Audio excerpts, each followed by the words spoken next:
I showed up at the site with nothing but a worn jacket, second-hand boots, and a plastic bag holding my only sandwich for the day. I didn't have tools, experience, or even proper gloves. One man glanced at me, then pointed to the bags of cement stacked by the truck. No one asked my name. No one cared if I knew what I was doing. That was my welcome. A silent command and a mountain of weight. The first time I lifted a bag, I thought my spine would give out. My arms shook, my legs felt hollow, and my fingers burned through the thin fabric of my borrowed gloves. But I didn't stop. I couldn't. I needed this job, even if it paid in lunch scraps and a promise of maybe next week for real money. By the time the sun reached its peak, my back was soaked, my knees were trembling, and my sandwich was gone. I ate it in a corner, facing a wall, because I didn't know if I'd get another chance. There were no introductions, no instructions, just work. If you moved too slow, someone shouted. If you stopped, someone cursed. If you asked too many questions, they gave you a look that made your skin crawl. The other workers didn't talk much, not to me, not to each other. There was a rhythm to it all, like survival had its own language, and I hadn't learned it yet. Lunch was chaos. Men scrambled to the corner where a cooler held leftover food from the foreman's truck. There wasn't enough for everyone, and no one shared. I didn't fight for it. Not that day. I just sat on a pile of bricks, drinking water from a hose and trying to ignore the ache in my bones. I realized then, this wasn't a job. It was a test. A daily test to see who broke first. The air was thick with dust and the smell of wet cement. My clothes clung to me, stiff with sweat and dirt. I wiped my face with the sleeve of my jacket, which only made it worse. My hands were raw by evening, and I had cuts I hadn't even noticed until I saw blood mixed with the dust on my fingers. No one asked if I was okay. That wasn't the kind of place this was. You got hurt, you kept going, or you didn't come back. The only sounds were shovels scraping, hammers banging, and the occasional angry bark from the foreman. He didn't remember names either. He called people by their shirts. Blue, move faster. Or red, don't screw that up. I became green. That was the color of my jacket, and for weeks that was the only name anyone used for me. I started to answer to it without thinking.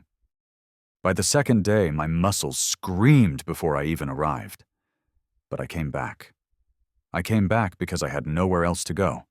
My rent was overdue, my fridge held a single egg, and I didn't want to go back to the shelter. At least here, I had a chance to earn something, or at least to be too tired to feel hungry. Every nail I hammered felt like a fight against sleep. Every beam I lifted felt like a reminder that I didn't belong. But I kept going, because stopping meant falling behind, and falling behind meant disappearing, being replaced by another desperate guy in a jacket with no name. That fear stayed with me every minute. No one looked me in the eye. That might have been the hardest part. I was surrounded by people, yet I'd never felt more invisible. It was like I wasn't human. Just a body moving heavy things from one place to another. A silhouette in the dust. If I collapsed, I don't know if anyone would have noticed. Or cared. When the sun started to drop, I saw the sky for the first time that day. I hadn't realized how dark everything had felt until I looked up and saw light that didn't feel like pressure. It almost made me cry. Not because it was beautiful, but because it was real. Something outside this brutal little world I'd entered. The walk home was worse than the day itself. My legs buckled with every step, and I had to sit on the curb twice just to catch my breath. My fingers were too swollen to untie my boots. I slept in them that night. I didn't have the strength to care. And when the alarm went off the next morning, I stared at the ceiling and wondered if I could do it all again. But I got up. I always got up. That became my victory, Not quitting, not crying, not collapsing. Just showing up again, every day, bruised and silent. Just enough strength to move, just enough hope to keep from disappearing. At first, I was the new guy. Then just, hey, you. No one ever asked for my name. No one handed me a contract or papers or anything to sign. I wasn't hired. I was tolerated. And that could change at any moment. I slept on the job site, tucked behind a stack of insulation foam that I turned into a makeshift bed. It smelled like chemicals and old sweat, but it was better than the wet ground. At night, rats scurried nearby, and I kept a piece of rebar close just in case. No one knew I was living there, or maybe they did and didn't care. As long as I showed up for work and didn't complain, I could exist in the margins. Food was whatever was left behind. Half-eaten sandwiches, warm bottles of water someone forgot. Once I found a sealed energy bar in the trash and felt like I'd won the lottery. I ate fast, in secret, like someone might take it away. Hunger made everything taste like survival. The others knew I wasn't official. They didn't ask questions, but they didn't include me either. I was always the last to know what was happening, when the truck was coming, when the foreman was checking in, when someone brought food. I learned to watch, to mimic, to move when they moved. I had to become invisible to stay present. One morning, I cut my hand open on a jagged piece of metal while lifting a busted panel. The blood dripped onto my pants, and I wrapped it with an old rag. When the foreman saw it, he tossed me a roll of tape and said, "Don't cry or leave." That was it. No first aid, no break, no sympathy. Just a choice. Bleed quietly or disappear. I kept working. My hand throbbed with every movement, but I didn't stop. Pain became background noise, like the drills and the concrete mixers. After a while, I couldn't even feel it. Or maybe I just got used to feeling broken. I'd become part of the site, a fixture. Not a worker with rights, just a tool with arms and legs. No contract meant no safety, no rules. I climbed unstable scaffolding, carried loads too heavy for my size, used equipment I'd never been trained on. If I slipped or fell, I knew exactly what would happen. Nothing. The world would keep turning. Someone else would show up the next day in my jacket, maybe with better gloves. I started waking up in the middle of the night, heart pounding, convinced someone would come and kick me out.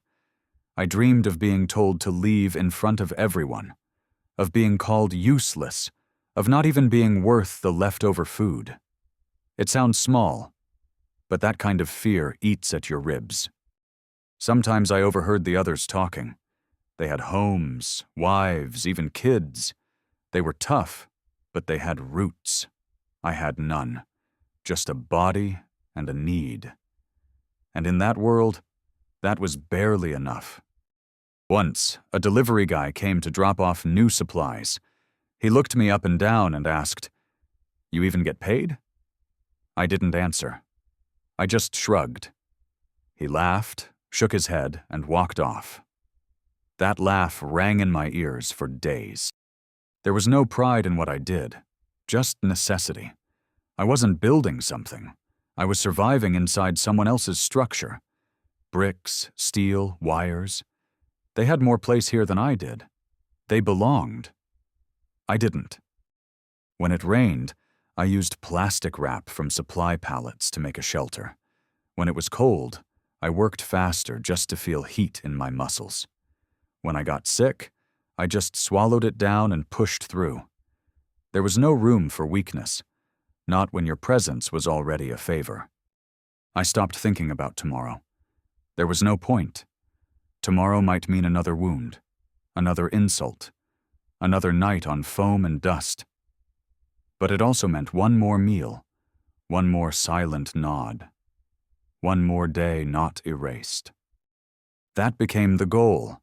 To not be erased, to keep showing up even when no one asked me to, even when no one saw me, because I needed to exist.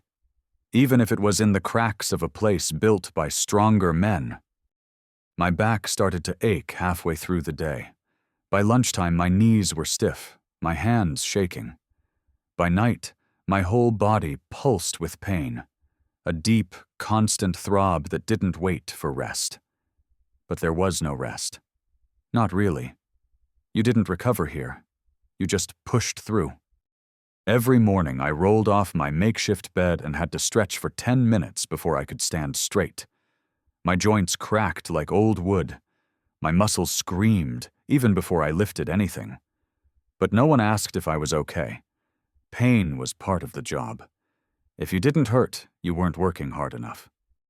The worst was my lower back. The constant lifting, twisting, bending. It broke something inside me. Not all at once. Slowly, like a rope fraying thread by thread. And once it was weak enough, even picking up a small bag felt like being stabbed. I wrapped my wrists in cloth to keep them from shaking. I stuffed cardboard into my boots when the soles gave out.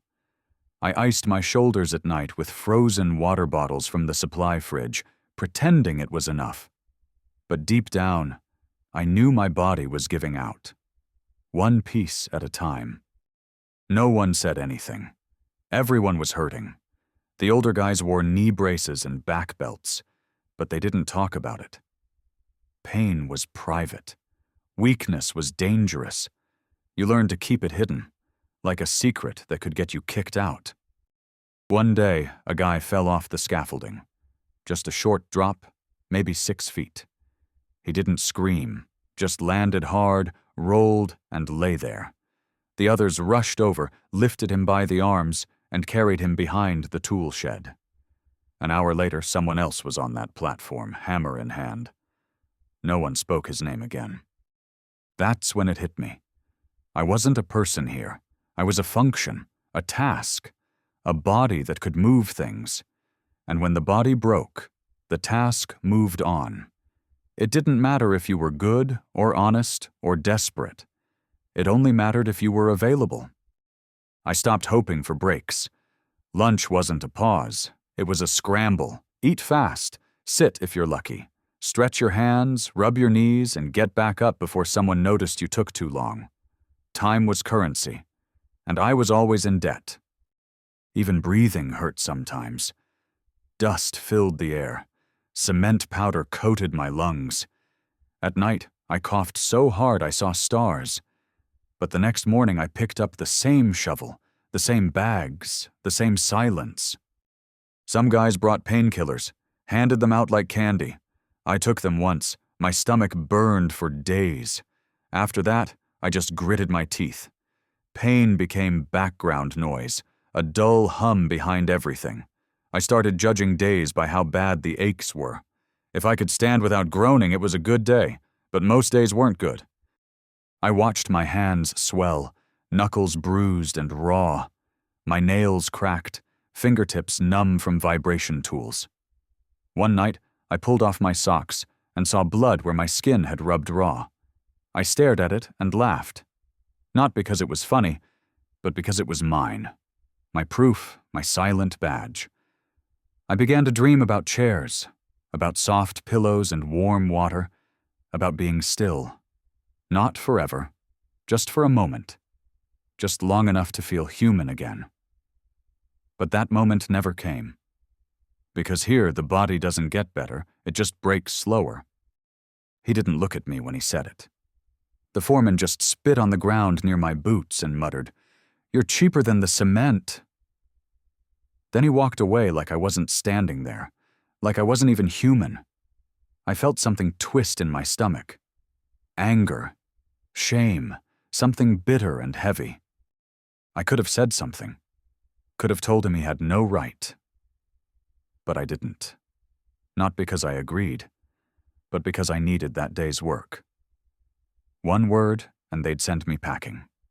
No pay, no food. No place to sleep that night. Silence was survival. I wasn't the only one. We all learned quickly what not to say, how to look down, how to keep our hands busy and our mouths shut, especially after what happened to Rustam. He was new, maybe 2 weeks in, from Tajikistan. Barely spoke Russian, but he tried. That was his mistake. One morning the foreman barked at him for moving too slow. Rustam said something back, quiet, polite. I don't even know what it was. But the foreman's face changed. He shouted, pointed to the gate, and made a cutting motion across his neck. Rustam just stood there, frozen, with his hand still full of bricks. They made him leave before lunch.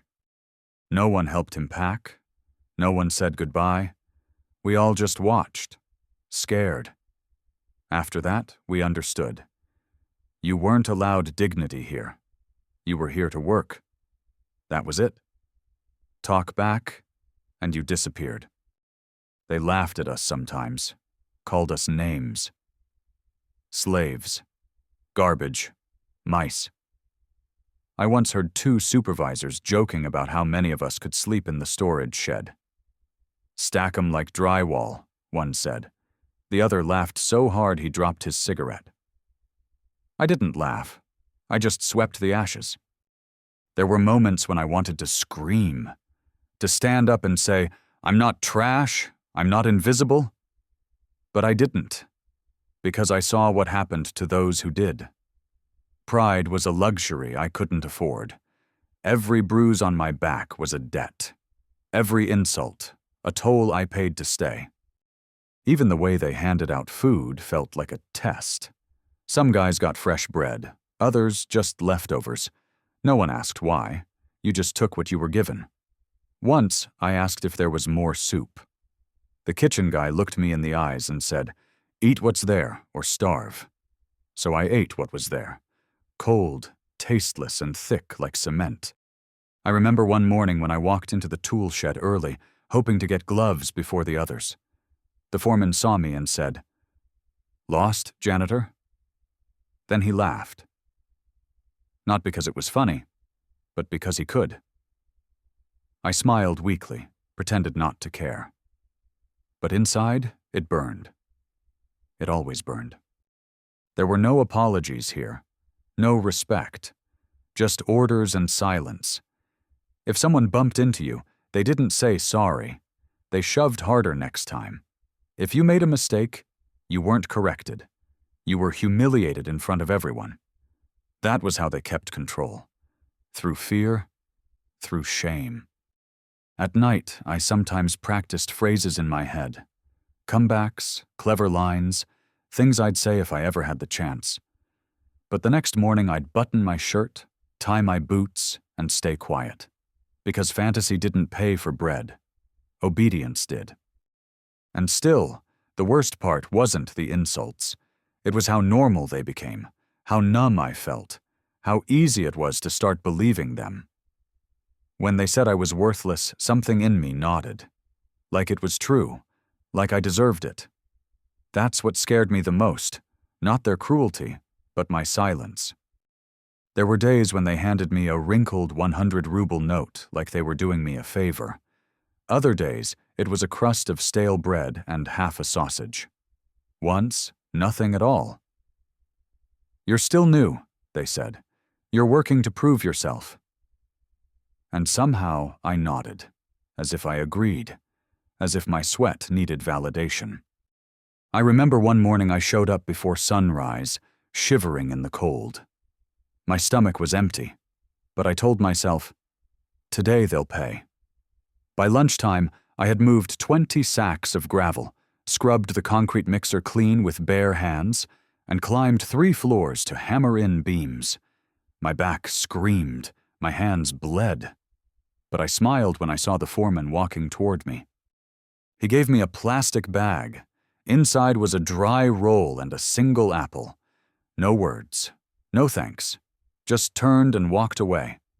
I ate that roll like it was gold. I saved the apple for dinner. That was my pay. That was the job. Some guys laughed about it. "Better than nothing," one said, chewing slowly. But even his smile was bitter. We all pretended it was okay, because pretending kept you sane. If you started thinking too much, you'd crumble. And on a construction site, crumbling gets you replaced. One evening, a newcomer asked the foreman, "When do we get real money?"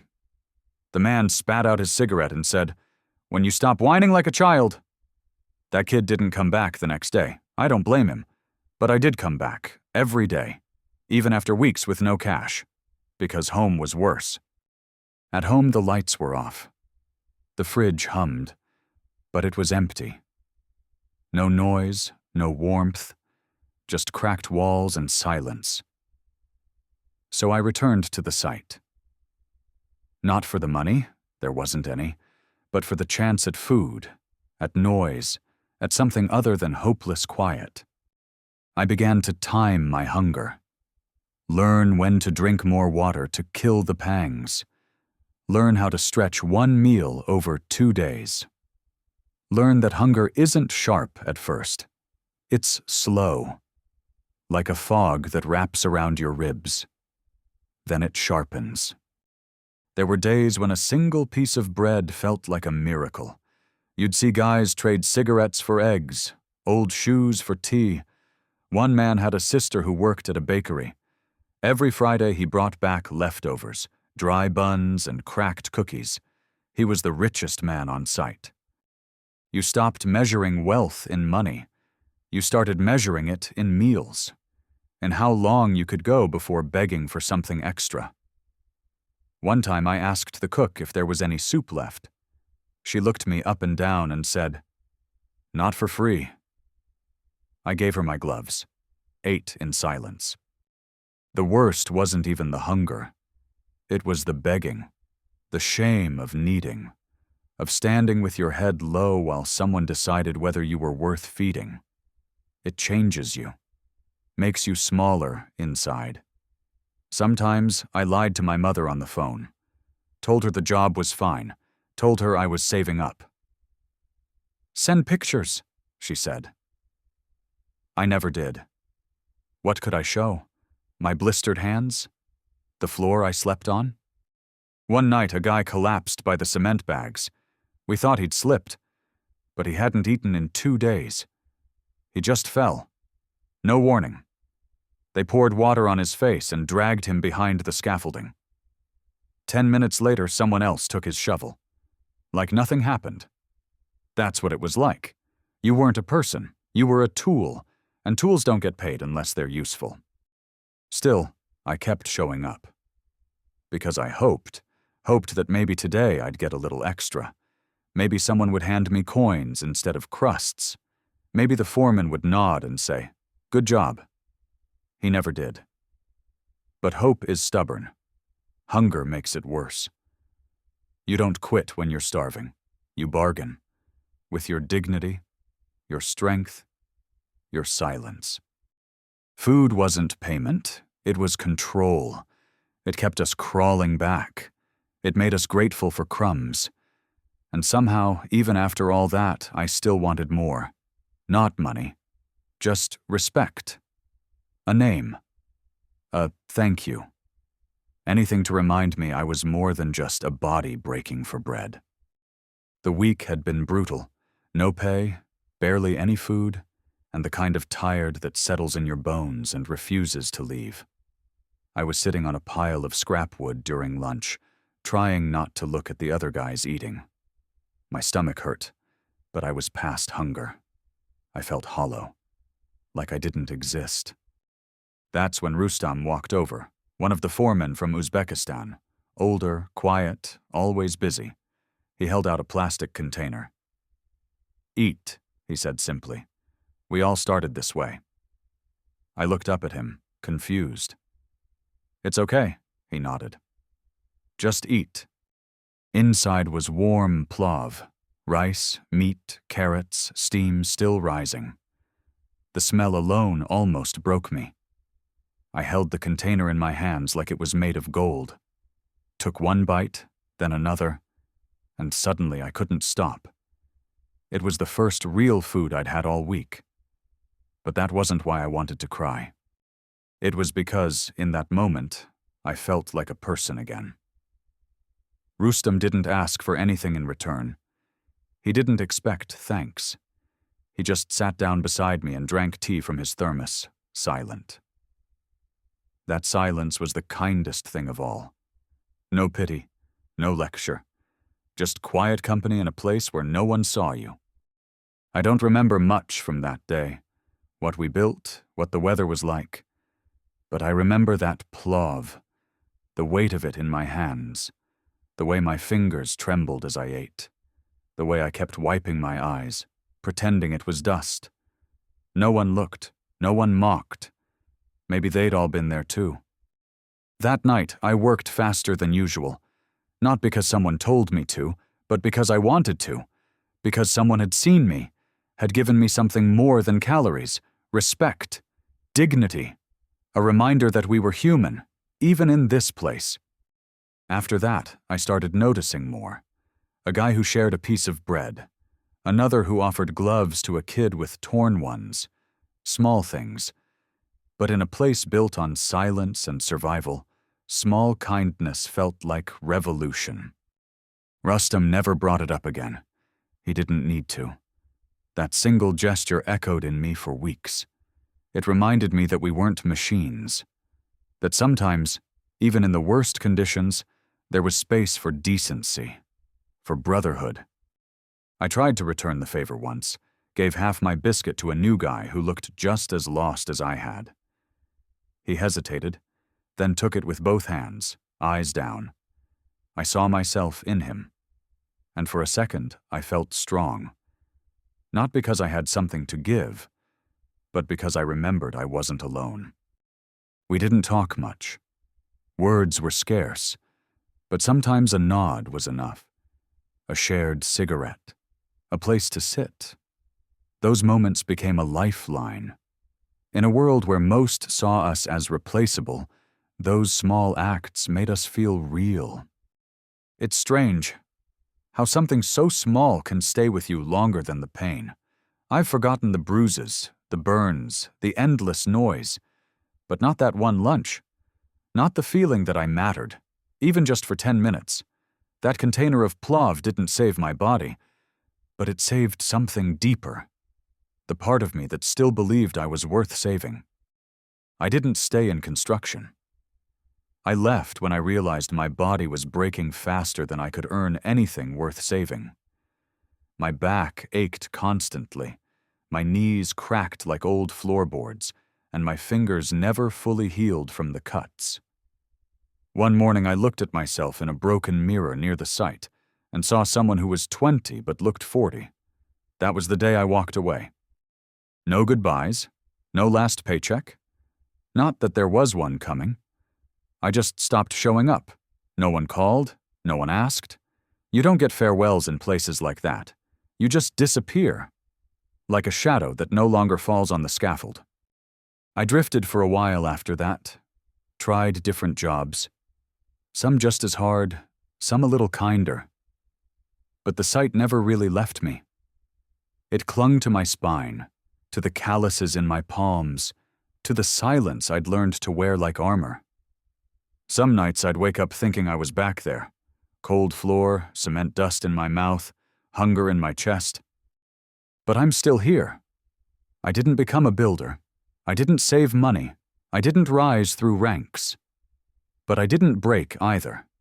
And in a world that tried to crush me under concrete and hunger, surviving is a kind of victory.